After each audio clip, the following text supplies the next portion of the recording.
ассалому алайкум бинандаҳои азизи гиромӣ, барномаи ахбор аст аз телевизиони Тоҷикистон. Дар студия Санавбари Абдулҳамид. бо шарофати истиқлолияти давлатии ҷумҳурии Тоҷикистон, забони давлатӣ дар саросари кишвар ҷойгоҳ ва мақому манзалати шоиста касб намуда, имрӯз ба ҳайси забони миллӣ ва давлатӣ дар мақоми забони сиёсат, илму фарҳанг, қонунгузорӣ, муносибатҳои дипломатию тиҷорат ва дигар воситаҳои иртиботӣ нақши калидӣ дорад. дар қатори дигар шаҳру ноҳияҳои мамлакат тақрибу амалишавӣ ва риояи қонунҳои ҷумҳурии Тоҷикистон дар бораи забони давлатии ҷумҳурии Тоҷикистон дар тамоми иdoраву муассисаҳои таълимӣ ва корхонаву ташкилотҳои ҳудуди вилояти мухтори Кӯҳистони Бадахшон бар аъло мушоҳида мегардад. гузориши Тоҷинисои Файзуллобек. яке аз дастовардҳои муҳимтарини даврони соҳибистиқлолии кишвар ки ба ҳифз ва пойдор нигоҳ доштани забони ноби тоҷикӣ забони давлатӣ мусоидат намуд, ин аз ҷониби ҳукумати ҷумҳурии Тоҷикистон қабул гардидани қонуни ҷумҳурии Тоҷикистон дар бораи забони давлатӣ арзёбӣ мешавад.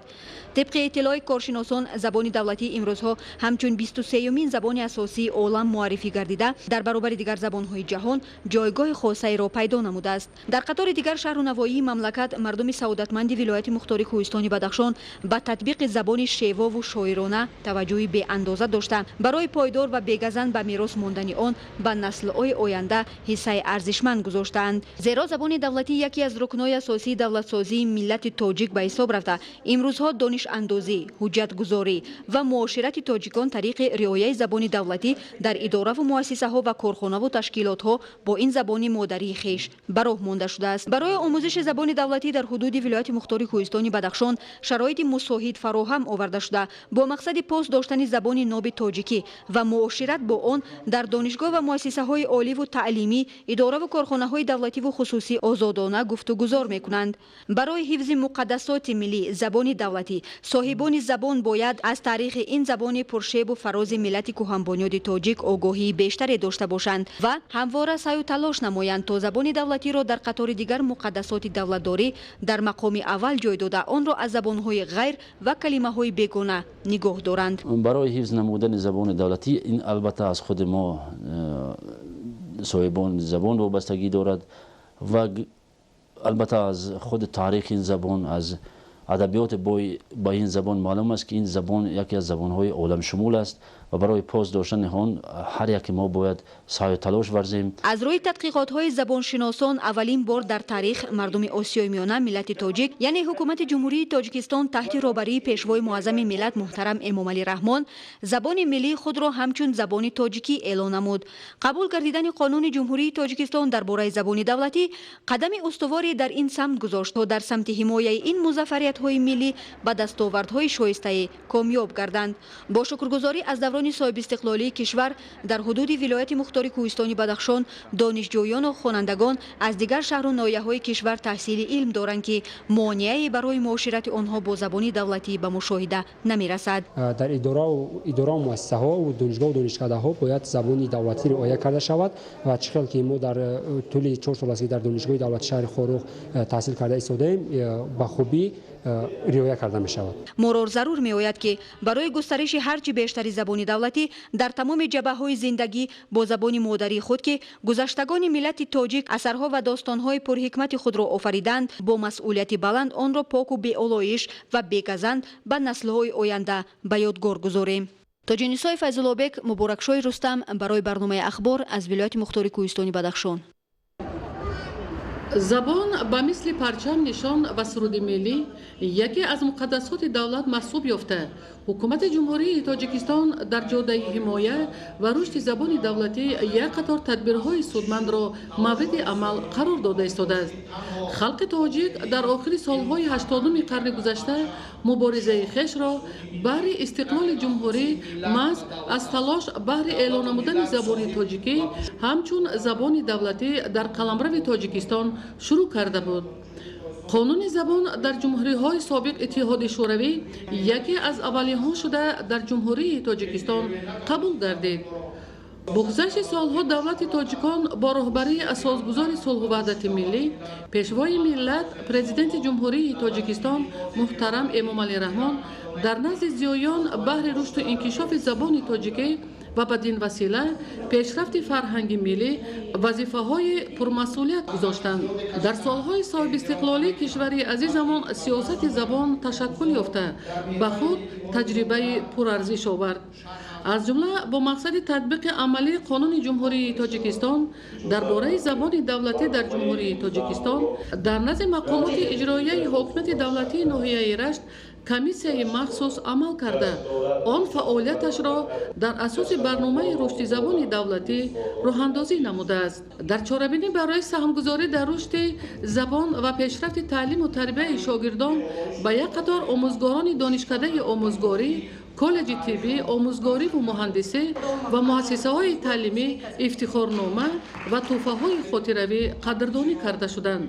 هنرمندان باشد با برنامه رنگین خود خاطر اهل نشست را شاد نمودند. ایدیگولی محمود، دادرجان میرزازاده برای برنامه اخبار از ناحیه رشت. امروز در مؤسسه تحصیلات میانه عمومی رقم 90 ناحیه سینای شهر دوشنبه بخشیده به روز زبان دولتی چهاربینی برگزار گردید. مورد ذکر است که در شناخت و درک کردن معنای هستی تاریخی و فرهنگی تاجیکان مفهوم‌های زبان، ادبیات، تمدن ملی و فضای فرهنگی ملت نقش نظر است دارند. تاریخ تاجیکان از ابتدا از بیداری روح آغاز یافته، چهره اصلی ملت هستی تاریخی و فرهنگیش در عهد سامانیان شکل گرفت و استوار شد. هرچند تاجیکان بعد از فروپاشی دولت سامانیان ملتی چند پاره شدند و هر پاره آن در سرزمین‌های گوناگون دولتی و اجتماعی قرار داشتند، ولی استواری و یگانگی معنویشون را از دست ندادند. استقلالیت دولتی باشد امکان مساعده را فراهم ساخت که این ملت به فرهنگ و زبان خود ارج گذارد و آن را در سطح بین المللی معرفی نماید. بیهوده نیست که حکومت جمهوری تاجیکستان از آغاز سالهای صاحب استقلالی به این موضوع اهمیت جدی داده، تجربه گذشتگان را در سمت احیا و تحکیم زبان دولتی سرمشق کار خود نمود. امروز زبان تاجیکی مقام دولتی را صاحب شده، در سطح جهانی معرفی کرده شد. در راه حفظ و احیای هویت ملی تاجیکان در طول تاریخ فرزندان شرفمندش مثل رودکی، فردوسی، احمدی دانش، عینی، میرزا ترسنزاده، لایق، شیرینشاه شاه تیمور، باباجان غفور و ده‌ها شاعر و نویسندگان، دانشمندان و سیاستمداران معتقد راه سعادت ملت خدمت کردند. یکی در سخن، دیگری در عمل بقای جاویدانه این ملت را تامین و برای نسل‌ها ضمانت دادند. برنامه رنگین کنسرتی انجام بخش این چهاربینی با شکوه گردید که سراپا وصف وطن و استقلالیت و زبان تاجیکی بود. موافق قانونگذاری به کودک گذاشتن نام به فرهنگ ملی ما بیگانه، اشیا، مال، حیوانات و پرندگان و عباره‌های تحقیرآمیز که شأن و شرف انسان را پس می‌زند و آدمان را به طبقه‌ها جدا می‌کنند منع است. از این رو باید والدین در انتخاب نام زیبا و پرمضمون که آن به خصلت انسان تاثیر می‌رساند باید جدی مناسبت نمایند. ادامه موضوع در گزارش سرویناز سهراب. گذاشتن نام و نسب زیبا یکی از عامل‌های اساسی خودشناسی ملی برای هر یک شهروند دانسته می‌شود. به کدام ملت و دولت منسوب بودن قسم زیادی آدمان را از روی نام و نسبشان معین می‌کنند. از این رو نام و نسب برای معرفی شخص، ملت و دولت کمک زیاد می‌رساند.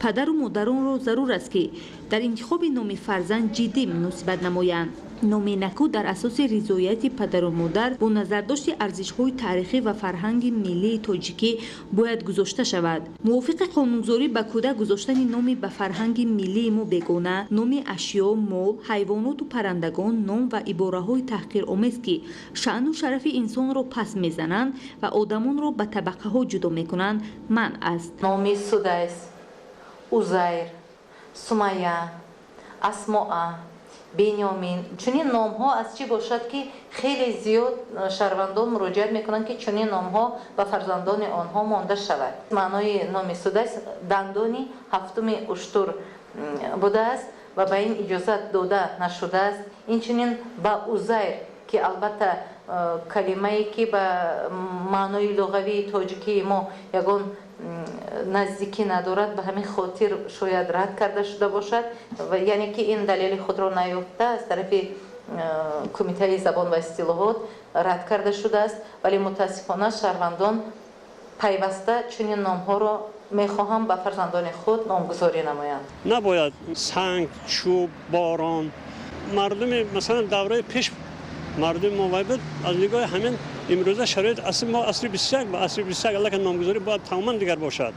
نام خوب یک دولت های. بهر بهزوزی سطح خدمترسانی و معرفی فرهنگ نامگذاری کارمندان ثبت اسناد حالت شهروندی وزارت عدلیه جمهوری تاجیکستان با شهروندان پیوسته کار میبرند، ولی متاسفانه امروز هستند نفرانی که نامهای از فرهنگ ملی دور را انتخاب مینمایند. بعضا مردم ما از نامهای ملی استفاده نبردن، نامهای فرض کنیم یگان هنرپیشه دوست داشتهشون رو میگذارن. من دچار شدم نام دخترم مثلا ایشوریا گذاشتن.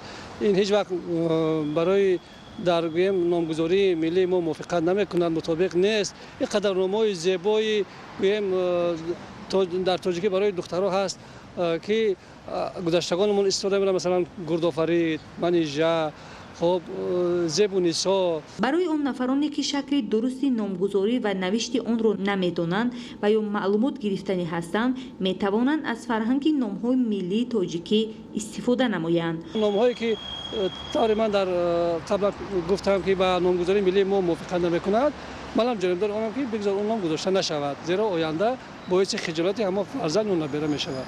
کمیته زبان و اصطلاحات نزد حکومت جمهوری تاجیکستان نمونه نام‌های تاجیکی و پرمضمون را جمع آورده کتاب با نام فرهنگ نام‌های ملی تاجیکی به مردم پیشنهاد نموده است. در نتیجه غمخوری‌های حکومت جمهوری تاجیکستان در سمت بهتر گردانیدن وضع خدمت در قواهای مسلح، امروز شرایط خدمت حربی به مراتب بهتر گردیده است.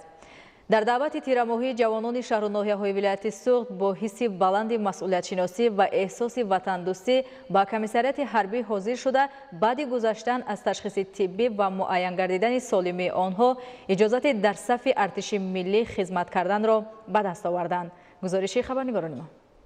خدمت در صف‌های قواهای مسلحه جمهوری تاجیکستان مهمترین مکتب آب و تاب حیاتی و رسالت مقدس شهروندی هر یک جوان با ننگ و ناموس محسوب می‌یابد. این را هر یک جوان ناحیه ظفرمند ظفرآباد ولایت سوخت به خوبی درک کرده آمادگی خود را برای خدمت اختیاری در صف‌های ارتش ملی ابراز می‌دارد. با این مقصد امروز جوانان با ننگ و ناموس ناحیه جهت حمایت مرز و بوم و صداقت به پرزیدنت مملکت به طور اختیاری راه سوی قسم‌های حربی و جزو تام‌های ارتش ملی گرفتند. به افتخار گسیل با تنتنی جوانان خوشبخت دوران صاحب استقلالی کشور برای خدمت سربلندانه در صف‌های قواهای مسلح تاجیکستان و روز دعوت شونده امروز میدان نشان دولتی جمهوری تاجیکستان در ناحیه ظفرآباد نمود ادانه داشت. در همایش متنتن مسئولین مقامات محلی حاکمیت دولتی ناحیه، نماینده پدر و مادران نوسکران و جوانان شجاع اقدام نجیب اختیاریان را از رشد معنویات و دستگیری عملی دستور هدایت‌های آینده‌ساز سرفرمانده عالی قواهای مسلح جمهوری تاجیکستان گنرال ارتش محترم امام الرحمن ارزیابی نموده اقدام وطن دوستانه جوانان شجاع دلیر و سرسپرده ناحیه را اثبات عملی شوی دستور هدایت‌های پرزیدنت جمهوری تاجیکستان و حکومت کشور ارزیابی و به نوسکران در خدمت منبع صادقانه بر نفع وطن کامیابی‌ها تمنا کردند.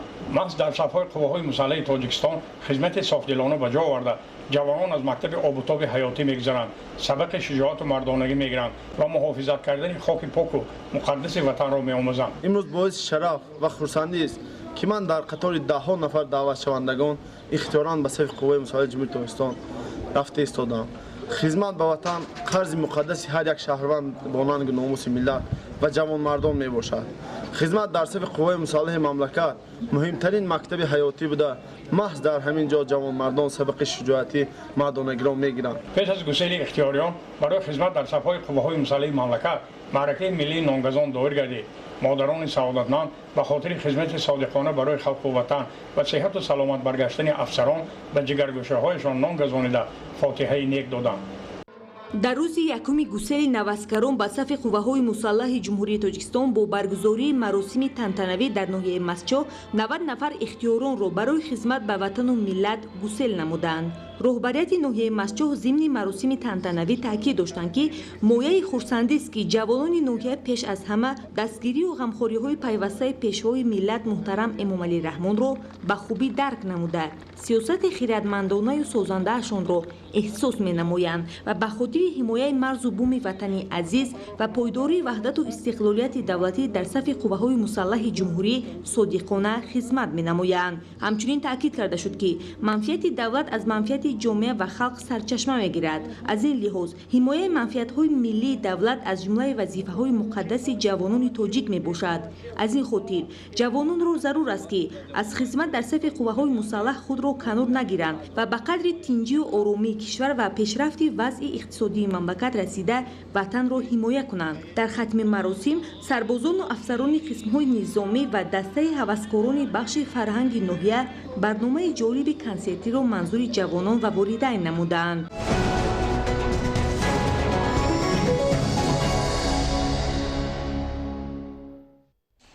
در دایره تدبیرهای آمادگی به زمستانگذرانی مسئولین مؤسسه دولتی نگهداری راه اتومبیلگرد ناحیه شمس‌الدین شاهین در برابر ذخیره مواد ضد لغزش همچنین تعمیر و ترمیم تکنیک‌های ساحوی را نیز انجام دادند. عین حال 9 تکنیک نگهداری راه در ناحیه آماده کار هستند. گزارش حکمت الله حسین زاده از ناحیه شمس‌الدین شاهین.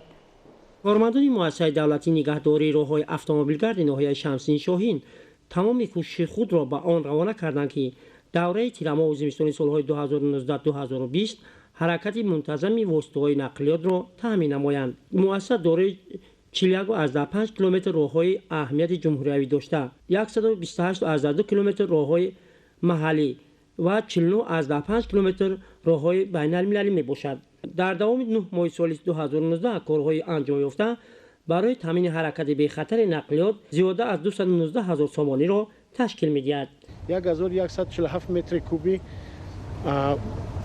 آمیخته ضد لغزش خم و نمک ذخیره نموده، 15 متر کوبی هیزم برای گرم کردن خانه گندگی کارگران، اینچنین 1500 لیتر سوزشواری دیزلی ذخیره نموده است. برای حرکت منتظم نقلیات در زمستان تیرماه سال 2019-2020 مؤسسه از 11 عدد تکنیکای موجود بوده 9 عدد تکنیکه را در خط تیار قرار داده برای منتظم حرکت کردن همه گونه واسطه‌های نقلیات چراهای ضروری اندیشیده ایستاده است. تا این دوره راهسازان کارهای آمادگی را برای فصل سرما به اتمام رسانیده، مقدار ضروری مواد ضد لغزش، سوزشواری و دیگر کارهای ضروری را به سامان رساندند که در فصل سرما سری وقت راه‌ها را تازه کرده حرکت منتظم واسطه‌های نقلیات را تامین نمایند. حکمت الله حسین زاده از ناحیه شمس‌الدین شاهین ولایت ختلان برای برنامه اخبار. بیننده‌های گرامی، چنین بودند خبرهای برای این ساعت آماده شده. سلامت باشید.